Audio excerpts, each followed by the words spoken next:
खुलुमबाय लोगोफोर, आं दिनै दोंसे खन्थाइ लानानै फैदों। खन्थाइनि मुं नोंखौ आं माबोरै मोनबावनो। खन्थाइखौ लिरदों बिपुल बसुमतारी आरो खन्थाइखौ आवरायदों जावलिया सिमां। फैदो बिदिब्ला बिथांनि खन्थाइखौ खोनासंलांदिनि। रथ' रथ' मोदैजों खाफालाव आखाइ होनानै गोरबो जाहारनि बबेबा खनायाव हारसिङै जना नोंखौ गोसोखांदों। बिखा बिख्लो मानोबा थेर बेथेर गावस्रादों। नोंजों आंजों लुनाय गोसोनि मन्दिरा दिनै गिजि गब्लं दाउखा सिलानि देरासना। मानोदि बावलांखो थार रादाय खानाय जों सानैनि। आंखौ मानो हारसिं खालामलांखो।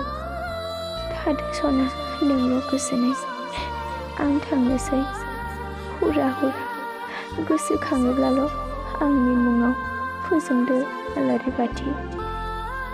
अराय देरहासार जाथोंनि। जानो हागौ आंहा बराद गैया नोंखौ मोननायनि। बिनिखायनो आंनि सिमांफोरा गासै सानबोलावरि जाफुङैनि दाहायाव बाना मोदैनि। बिनो जोबथा बिदायसै सना नोंखौ दि आं माबोरै मोनबावनो। एसेनोसै खन्थाइया। गोजोन्थों।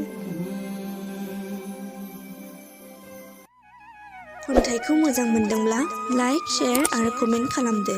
लोगोसे जोंनि जावलिया सिमां इउटुब चेनेलखौ साबस्क्राइब खालामनो दाबाव। आरो फेसबुकआव नायदोंब्ला जावलिया सिमां फेसबुक पेजखौ लाइक खालामनो दाबाव। गोजोन्थों।